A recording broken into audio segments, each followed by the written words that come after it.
Yes, hello everyone. I welcome you all to this new daily news digest session. आज 24 अक्टूबर है और आज हमने अलग अलग न्यूज़पेपर से आपके लिए कुछ एग्जाम पॉइंट ऑफ व्यू से इंपॉर्टेंट आर्टिकल्स पिकअप किए हैं।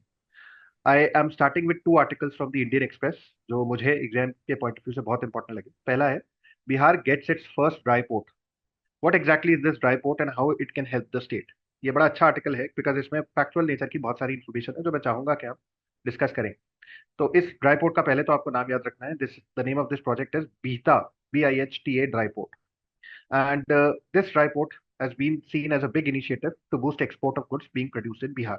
Please remember, Bihar is a landlocked state, तो उसके लिए ड्राई पोर्ट बहुत सिग्निफिकेंट हो जाता है। तो अब ये ड्राई पोर्ट होता क्या है and why was it needed in the first place? Dry port basically एक इनलैंड कंटेनर डिपो होता है which provides a logistics facility away from a seaport or airport for cargo handling, storage and transportation. Obviously, dry states में सामान आसानी से पहुंच नहीं सकता, तो उसको इजीली एक्सेसिबल बनाने के लिए पोर्ट्स यहाँ पे स्टैब्लिश किए जाते हैं ताकि कोई जो दूसरे पोर्ट्स है, मेजर पोर्ट्स है, वहां से सामान को ड्राई पोर्ट्स की तरफ लाया जा सके और फिर यहाँ से इसका आसानी से डिसबर्सल हो सके। तो it basically acts as a bridge between sea or airports and inland regions, facilitating the efficient movement of goods.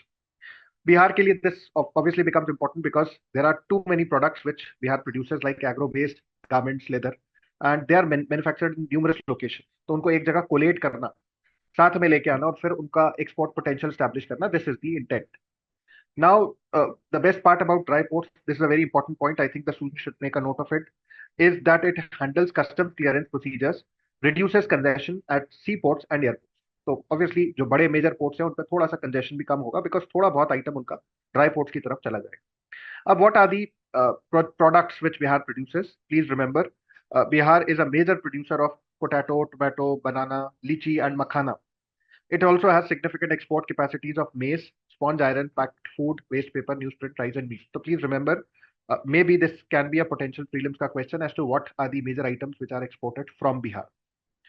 Uh, there are some districts as well which are written, but I think if you remember the important items, this by and large suffices. They won't ask specific questions as to which district has the importance of which particular product. अब ये consignments भी आना शुरू हो गए हैं and इस dry port को काफी सारा एक तरह से फुटफॉल भी देखने को मिल रहा है। तो the adjoining states like West Bengal, Andhra Pradesh, Maharashtra, they are also likely to benefit from this particular port. अब सवाल ये उठता है कि why are we reading this in the first place? Because a question has already been asked on this particular topic, that is consider the following pairs port and what is this port well known for.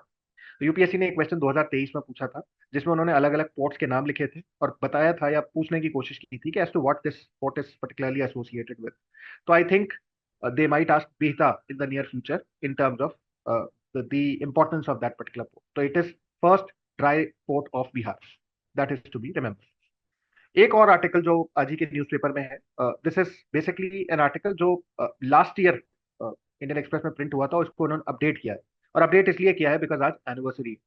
तो 24th of October is the day when United Nations was established in 1945, and how has it evolved? So I think it's a very academically uh, amazing sort of article. The reason being कि बहुत सारी details, intricacies about United Nations, what are its achievements, are there any shortcomings or lacunas associated with UN, and what is the way forward? उस तरह की चीजें इस article में बड़े अच्छे से लिखी हुई हैं and they've started it in a story form. So I think the students will thoroughly enjoy it कि उन्होंने 1945 से, the article has started by saying that UN has was founded amid a period of turmoil in international relations. Second World War खत्म हुआ था and it had recently come after the devastation caused by First World War. तो दो बड़े prominent powers जो थे उन्होंने इसको साइन किया, यूनाइटेड स्टेट्स और USSR. They came together and they basically took the initiative of forming United Nations. There were many other obviously nations involved in this particular process. तो ये इसकी स्टोरी, इसमें यहाँ कुछ टर्म्स लिखे हुए हैं, league of Nations which is a predecessor of UN, treaty of Versailles which was established after the which was signed after the first world war. All these terms become important. Even जो individuals यहाँ लिखे हुए हैं, prime minister Winston Churchill of Britain, American president Franklin D Roosevelt, ये नाम भी आप अगर याद रखें तो बहुत अच्छा रहेगा। एंड उस सेंस में I think this is academically very interesting and sound article. And कुछ सजेशंस, क्या क्या कॉन्ट्रीब्यूशंस उन्होंने किए हैं, तो यहाँ पे मेजर कॉन्ट्रीब्यूशंस यूएन के, because this is a part of GS paper 2, international relations में ये पूछ सकते हैं। और इनफैक्ट हर साल इंटरनेशनल रिलेशंस में यूएन और उससे एसोसिएटेड ऑर्गेनाइजेशन पे क्वेश्चन आते ही। तो उसमें हम याद रख सकते हैं कि 1948 में it created World Health Organization to deal with communicable diseases like small pox, malaria, HIV. This is the same WHO which took very uh, uh, immediate and important action in terms of COVID pandemic as well. तो जो भी कहना चाहिए आपदाएं आती हैं in terms of pandemics, उसमें WHO का रोल बहुत स्पेसिफिक हो जाता है. And it was established under the aegis of the United Nations in 1948. फिर यूनाइटेड नेशंस का हाई कमीशन फॉर रिफ्यूजीज जो 1950 में आया. रवांडन जेनोसाइड, जिसपे UN को क्रिटिसाइज किया जाता है कि it did not take enough action to stop Rwandan genocide. This also needs to be remembered. फिर सेक्सुअल मिसकंडक्ट के जो एलिगेशंस कुछ मिशंस पे लगे हैं. तो I think this article has a fair share of positives and negatives. And I think you should read it very sincerely because you can expect a full-fledged question on this topic any day. Mustafa sir, ये establish कब हुआ था और India इसका founding member भी है? Hmm. Yes, sir. This was established on 24th of October 1945, United Nations, right after the Second World War. और India yes is a founding member of this particular organization. काफी सारे देश थे शुरुआत में जो इसके मेंबर्स रहे, और फिर बाद में आज की तारीख पे देखा जाए तो almost every single country which is out there is a part of the United Nations फिलहाल. तो now I would like to involve invite Kanhaiya sir to take this discussion forward. Thank you so much. Thank you, sir. Today I am discussing two important articles from The Hindu.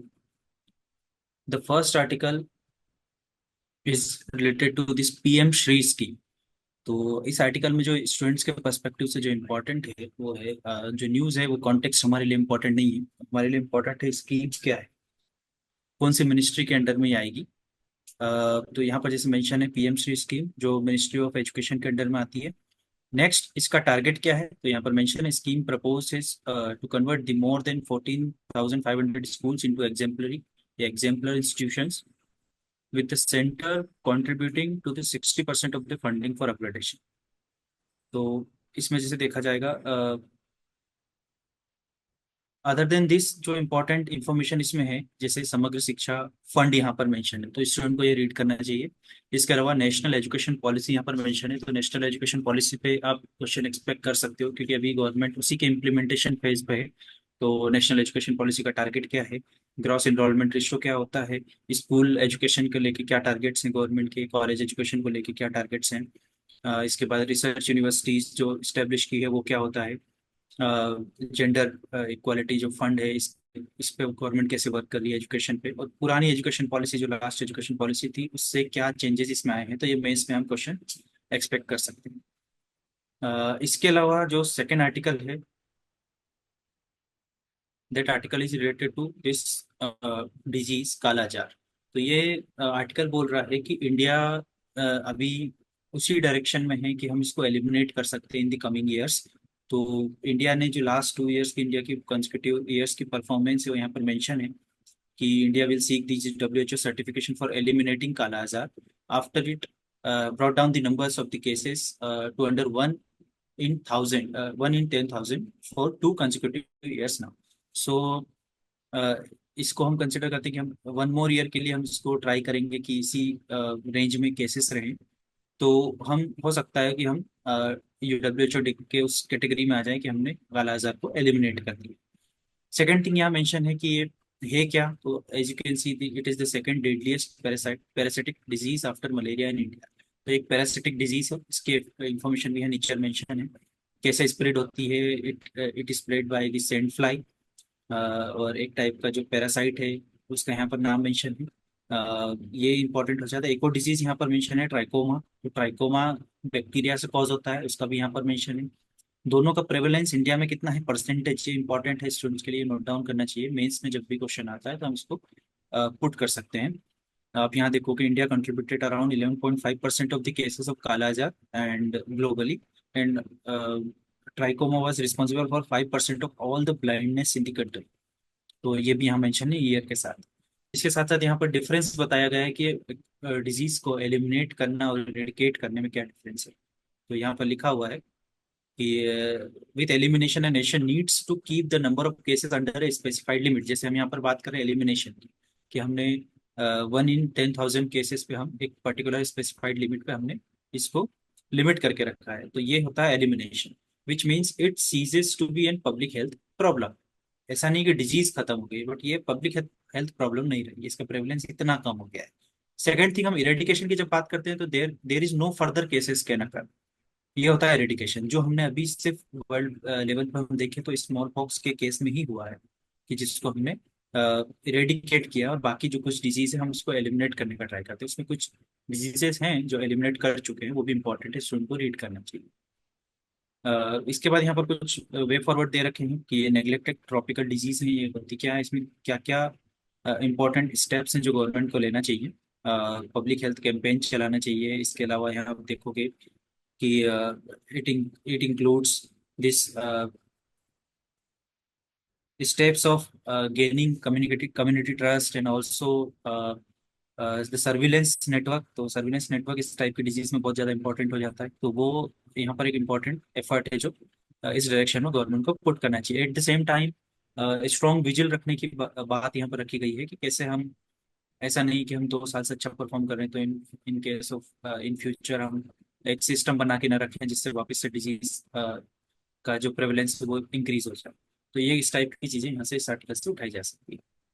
Sir मेरा एक question है, have we had question on these diseases like kala-azar? इस पे previous year question आ चुके हैं क्या कभी? Yes sir, जिसमें एलिमिनेशन और एरेडिकेशन की सर इस आर्टिकल में बात कर रहा हूँ। इस पर डायरेक्टली 2014 में as you can see question पूछा गया है। आप देखोगे 2014 का क्वेश्चन सेम सेम लाइंस पे मैंने स्मॉल पॉक्स का एग्जांपल दिया। Consider the following diseases, which of the above disease have and has been eradicated in India.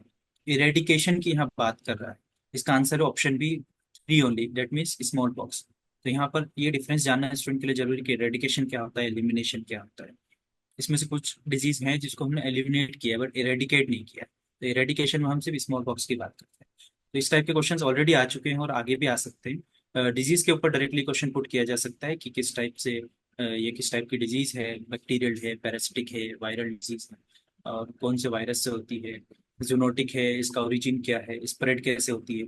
इन सब टाइप के ऑप्शंस को क्वेश्चन में पुट किया जा सकता है। सो मेरे साइड से आज इतना ही, 2 article. I think now Gani sir should continue discussion. Sure sir, thank you so much. मैंने भी 2 आर्टिकल निकाले हैं आज के न्यूज़पेपर से जो कि मुझे लगे कि काफ़ी इंपॉर्टेंट है। फर्स्ट आर्टिकल है वो पोल्यूशन से रिलेटेड है। जो दिल्ली का पोल्यूशन है जो इंक्रीज होता जा रहा है day by day. So it is all about the AQI कि on a daily basis the pollution in the Delhi is increasing. So here you can note down about the reasons why air pollution remains a major challenge or concern in India. तो उसके कई reasons हैं, इसमें mention भी है इस article के अंदर। One of the major reason behind the increasing pollution in India is ineffective implementation of pollution control measures. Like सरकार ने काफी इनिशिएटिव्स निकाले हैं, but despite the numerous policies and regulation India still struggle with the implementation of the policies. For example अगर हम यहाँ बात करें नेशनल क्लीन एयर प्रोग्राम की, जो 2019 में लॉन्च हुआ था, उसका टारगेट ये था कि बाय 2024 एटलीस्ट 20 to 30% जो PM2.5 है या PM10 है उसको रिड्यूस कर दें। But however only 95 cities had shown the decreasing trend. Rest जो सिटीज थी उसमें या तो इंक्रीजिंग ट्रेंड था या वहां पे कुछ भी नेग्लिजिबल अमाउंट में पॉल्यूशन डिक्रीज नहीं हुआ था। दूसरा एक मेजर रीजन है एयर पोल्यूशन का इंडिया में, that is the agricultural practices like stubble burning खासकर नॉर्दर्न इंडिया में काफी मेजर और सिग्निफिकेंट रीजन है एयर पोल्यूशन का। और 2022 के अंदर अगर हम बात करें यहाँ पे तो पंजाब में ही सिर्फ 30,000 केसेस रिपोर्ट किए गए थे स्टबल बर्निंग के, which is again very high number. Then another very important reason behind the contribution of the air pollution in India, that is the rapid urbanization and the infrastructure development. So India के अंदर जो urbanization हो रहा है या infrastructure development हो रहा है, ये भी एक major source है air pollution का इंडिया के अंदर। नेक्स्ट अगर हम बात करें यहाँ पे व्हीकल इमिशन का, इंडिया में खासकर India is basically is the largest tractor producer and it is the second largest bus manufacturer and it is the third largest heavy truck manufacturers. और अगर हम व्हीकल एमिशन की बात करें तो अगेन इंडिया इसमें काफी आगे निकल जाता है। और next point could be the industrial emission. यहाँ पे जो इंडस्ट्रीज की तरफ से जो वेस्ट आ रहा है वो भी बहुत सिग्निफिकेंटली कंट्रीब्यूट कर रहा है एयर पोल्यूशन के अंदर. So these are the major reason behind the increasing air pollution in India. And here you can also cover about the what are the steps taken by the government to reduce this air pollution. For example, the government has launched the National Clean Air Program. Then जो convenient fuel vehicles है उसको replace करने के लिए fame 2 या electrical vehicle को promote करने के लिए फेम 2 स्कीम लॉन्च की गई. फिर जो इंडस्ट्रीज की तरफ से जो पेट जो इमिशन निकल रहा है, फॉर एग्जांपल जो पेट कोक को जलाने से बनता है उस पे बैन लगा दिया. So basically the there is a ban on burning of pet coke and the furnace oil in the NCR region. Okay, then the government has also taken the initiative to reduce the or control the stubble burning. So these are the major initiative taken by the government to reduce the air pollution in India. तो आप ये cover कर. Ganesh sir, Yes sir. I would like to add one thing ना, जो दिल्ली में अभी grab का चलता है, ग्रैप 1 2 3 जो सक्सेसिव स्टेज है, ये भी उसी का पार्ट है, गवर्नमेंट इनिशिएटिव का. अभी ग्रैप 2 चल रहा है दिल्ली में. हाँ हाँ बिल्कुल, क्योंकि ये रिसेंट इनिशिएटिव्स में है, सरकार ने जो कदम उठाए हैं एयर पोल्यूशन को कंट्रोल करने के लिए. तो ये चीजें आप कवर कर सकते हैं यहाँ पे. Okay, now moving on to the next article. अच्छा, जब आप अखबार पढ़ते हैं तो इसमें यहाँ पे इस तरह के एडवर्टाइजमेंट आते हैं सरकार के स्कीम से रिलेटेड. तो उसको भी कवर कर लीजिएगा कि इसमें सरकार अपना मतलब प्रचार तो करती करती है, बट साथ साथ में जो भी न्यू स्कीम लॉन्च करी है उसके सक्सेस रेट के बारे में बताती है, उसके जो इंपॉर्टेंट प्रोविजंस हैं उसके बारे में बता देती है. फॉर एग्जाम्पल, ये स्कीम जो है PM इंटर्नशिप स्कीम, इसमें बताया है कि ये मिनिस्ट्री ऑफ कॉर्पोरेट अफेयर्स ने लॉन्च करी है. इसके एडवांटेज ये हैं कि मंथली इंटर्नशिप अलाउंस मिलेगा आपको 5,000 रुपये का, वन टाइम ग्रांट मिलेगा 6,000 रुपये का, और ये इसका एलिजिबिलिटी क्राइटेरिया है. तो इस पर भी क्वेश्चन आते रहें तो इस तरह के एडवर्टाइजमेंट को भी देखते रहिएगा. ठीक है, next article I like to discuss is children must come first. ये एक दूसरा आर्टिकल है इंडियन एक्सप्रेस में, जो कि मुझे लगा काफी इंपॉर्टेंट है. ये बेसिकली चाइल्ड अब्यूज से रिलेटेड आर्टिकल है. इसमें डेटा देखिए, अभी सुप्रीम कोर्ट ने एक रिसेंट जजमेंट दिया है child sexual exploitative and abuse material पर, बेसिकली चाइल्ड पोर्नोग्राफी पे. और यहाँ पे एक NCRB का, नेशनल क्राइम रिकॉर्ड ब्यूरो का एक डेटा है. उसने ये कहा है कि इंडिया में जो चाइल्ड पोर्नोग्राफी केसेस हैं वो इंक्रीज हो रहे हैं. फॉर एग्जांपल 2018 में से 44 केसेस रिपोर्ट हुए थे, बट इन 2022 1171 1171 केसेस रिपोर्ट हुए हैं. So there is a increasing trend in the child pornography. So this article is really important. तो आप इसको कवर कर सकते हैं. Here try to know more about problems related to the child sexual abuse. देखिए, India में जो child sexual abuse है ना, ये काफी मल्टी लेयर प्रॉब्लम है. Basically it not only impacting और negatively impacting the children's physical safety, but also the mental health, well being and the behavioural aspect. और इसके कई रीजन है चाइल्ड पोर्नोग्राफी के इंक्रीज होने के. First of all, the new gadgets like mobile digital technology had further amplified the child abuse and exploitation in India. और नए नए तरीके के अब्यूज आ रहे हैं, लाइक ऑनलाइन अब्यूजिंग शुरू हो गया है, ऑनलाइन बुलिंग है, हरेसमेंट है, child pornography etcetera. Another reason for this child sexual abuse is the ineffective legislation. For example, there is an act called POSCO Act, Protection of Children Against Sexual Offense Act 2012. ये POCSO act launch किया गया था ताकि हम जो child abuse है उसको control कर पाए. But again there are lot of flaws in this act. For example, low conviction rate है इसके अंदर. जितने भी लोग इसमें रजिस्टर्ड होते हैं उसमें से सिर्फ 32% का ही कन्विक्शन रेट है. Another reason for the failure of this act is the judicial delay. काफी सालों लग जाते हैं बच्चे को न्याय दिलाने में. इसके जो कुछ प्रोविजंस है they are also unfriendly to the child. So these are the major important reason behind the failure of the act. So you can cover this postcode in this article, and here you can also know more about the what are the other initiative taken by the government to prevent the child sexual abuse. For example, एक बेटी बचाओ बेटी पढ़ाओ अभियान launch किया गया था, juvenile justice act launch किया गया था, child labour and prohibition act launch किया गया था. ठीक है, you can know more about these initiatives. Here you can also note down some constitutional provision जो कि सेफ गार्ड करते हैं एक्सप्लॉयटेशन से चाइल्ड के. For example, article 23, 24, article 21 live right to live with dignity, then article 14, 15. These article you can cover from this article. Okay, so that's it from my side. Now I like to invite Manish sir to take over and discuss further.